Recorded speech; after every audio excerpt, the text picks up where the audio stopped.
Hey y'all, this is Jeff with Atlantic Arcade Sales and Service Repair, and I'm here in Emerald Isle, North Carolina. Really beautiful place.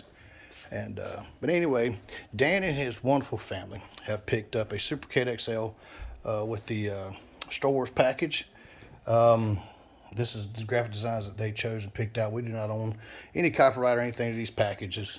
I simply build the game, and I got the graphics that they wanted on the game for them. So I don't have any interest in the Star Wars company or anything like that. This is just the graphic option they chose.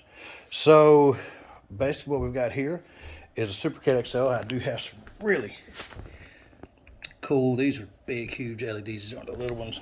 And I also do have, I went ahead and got him an LED back here behind this ship, behind the Millennium Falcon.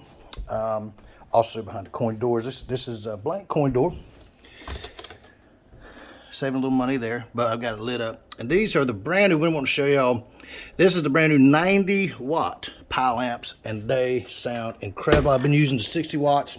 They have done a phenomenal job. And due to them being out of stock, I was forced to try the 90 watt. Incredible. Also doing some better joysticks for the 8-way joysticks, and really loving them. Slowly trying to improve this while I got a chance. But what I'm going to do now is I'm going to do a quick walkthrough video for Dan and his family as I click off a few pictures of this great cabinet to show him how to use his brand new 2022 Supercade Star Wars Edition. And folks who don't know, I hadn't gone through a lot of these. I got dual 6x9s up top. There's an LED ballast up top, 24-inch LED ballast, dual 6x9s. And then of course we've got the acrylic. This is not a taped on graphic. That's the acrylic. And same thing here, as you can see, where I've got LED shining through the back glass. We've got a 27-inch Wells Gardner monitor, not some cheap pawn shop monitor, TV monitor. We've got Lexan on top of steel here with a half 3-inch illuminating trackball. We've also got the coin door, like I said, with the Pile 60 watt amp. We've got the 200 watt power brick in the back. And until you get like a 5-way, there's an off-on switch right back here that you can turn it off and on. And once you do that, this system is going to come up in a game or in a menu, but how you travel through this game is through the menus. We're actually in a menu now, so I'm going to start showing you how to go through some of these menus, find the game you want to play, exit, all the nice things you want to do. We're going to start off with the all game menu, as I always do.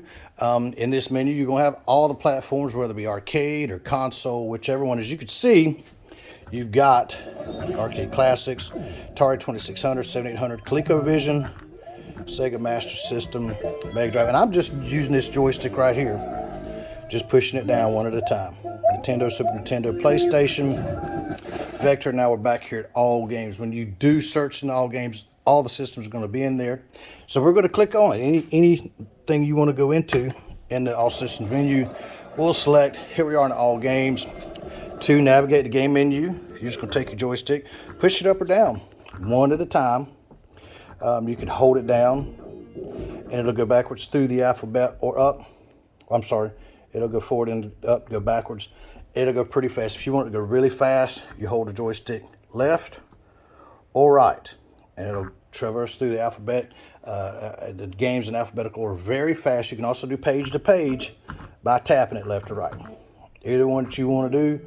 And that's how that's gonna take off. So anytime you see a game, no matter what it is that you want to play, and also up here, this is going to tell you what system it is. So as I'm scrolling through games, you'll see Super Nintendo, Virtual Bart, the Sega. You see so many different things. Now, if you see something like this, what this is the header. So that'll be an arcade game. So see, you got the same game, but you've got 3 different versions. There's Sega, there's PC Engine, there's the arcade.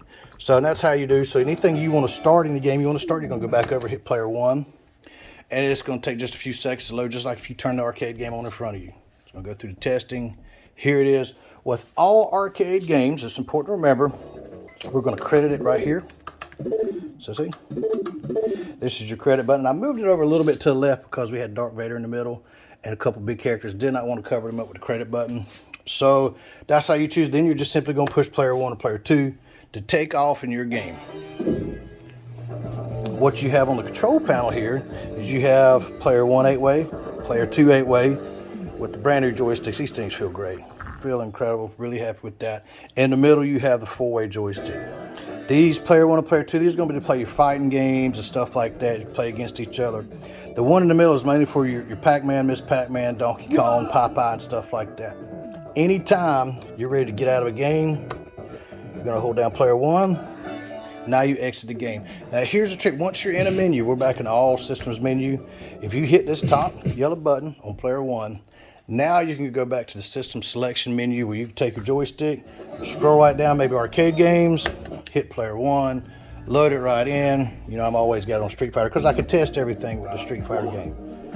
To load, once again, hit player 1. And it's going to load right in. Once again, arcade games, so you're going to have to credit 2-player games. You're going to have to credit multiple times. Enter player 1, enter player 2. And this is your new 90-watt pile amp. That thing's crazy. Bluetooth capable as well. Hadn't got around to that. So credit, credit, credit. We bring in player 1. Bring in player 2. Now they're both in. But for a little short on time. So what I'm going to do now is, once again, to get out of a game, we're going to hold down player 1 until you hear things stop or see the screen stop. It takes about 2 seconds. Let up. This is going to bring you back to the arcade classic menu you're in. If you hit that top yellow button on the left, it's going to take us back to the overall menu. We'll scroll right down to a console, Nintendo, and away you go. Away you go. And you just, and these, with the, it's important to remember with these, once you find your game, hit player 1 loaded in. It's important to remember with these, we don't have to credit these games. But, you know, with console games, sometimes they got an intro like this. Of course, with Nintendo, you had player 1 and 2 buttons. You had these 2 buttons, and that's basically what you're going to do here. So once it's done, I just hit player 1, new game, and it's ready to take off. Once again, to get out of any game, we're going to hold down player 1, let up, and now we're back here in the Nintendo menu. To get back to the overall menu, we're going to hit that top yellow button, and that's the same process for everything. Inside, you've got your bass, treble, and volume control. You've got your dual port charger. So many things with this cabinet. But y'all, to get your game on, give me a call, 843-450-0171. Get your game on today.